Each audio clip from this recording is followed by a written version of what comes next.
After years of planning, the first safer drug consumption facility in the UK will open in the East End of Glasgow. As of Monday, people struggling with addiction issues will be able to visit the Hunters Street Health and Care Centre to take illegal substances under medical supervision. The space, known as the Thistle, can accommodate up to 30 service users at any one time, 365 days a year from 9 in the morning until 9 at night. So people will come through the reception area into the using space. They'll be met by a nurse who'll give them the appropriate clean injecting equipment. The clean injecting equipment is very important because it won't be shared between users either. So then they'll be signed to one of these booths, and they'll come into this booth. The booth will have been cleaned before they come in. So it'll be well lit, warm, and very clean and hygienic as well. Once they come in, they will have their drugs in their possession. They'll prepare their drugs here. They will use the drugs in this place, but just behind them here in this area, without being too obtrusive, there will be clinical staff, nursing staff, who will make sure that people are as okay as possible, and if there's any issues that people have around injecting and injecting technique, they'll be able to address those and discuss those with the clinical staff. And if there are any problems, then the nursing staff here are able to respond to those problems very quickly. As well as clean equipment and trained medical staff, visitors will also be able to access help and advice for a range of medical issues, as well as be signposted to addiction, recovery, homelessness and sexual health services.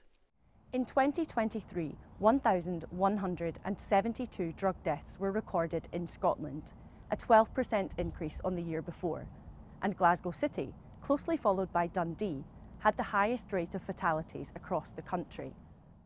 For many suffering from addiction, the need to use becomes so consuming that they're forced to prepare and take drugs in isolated, unsafe and unclean environments. Not only does this put local communities at risk, but it leaves many users unable to access help if they need it. In fact, 88% of 2023's drug misuse deaths were classified as accidental poisonings. What you need to understand is there is already a prevalent drug problem. Having this facility is not going to encourage people to take drugs because they're already taking drugs.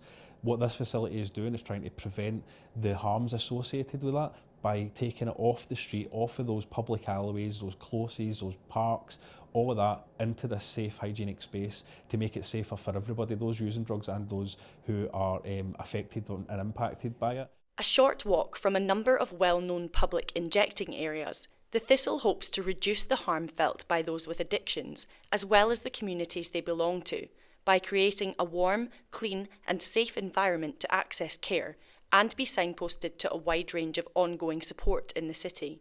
Service users are welcome to use hot showers, laundry facilities, or even Wi-Fi and iPads to contact family or complete applications. After speaking to people who have lived experience of drug addiction, the facility also includes a private outdoor smoking area for visitors to make use of after they have injected, to ensure healthcare staff can continue to provide care for as long as necessary. While the pilot scheme has been long awaited, it's a small step in addressing a countrywide issue for Scotland.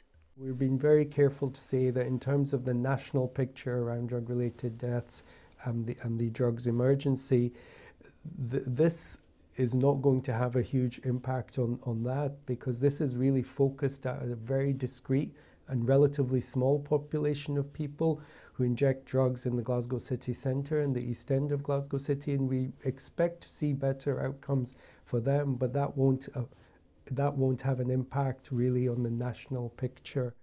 For now, Glasgow's Health and Social Care Partnership will be hoping that the Thistle will make even just a small impact on a city that's currently known as Europe's drug death capital.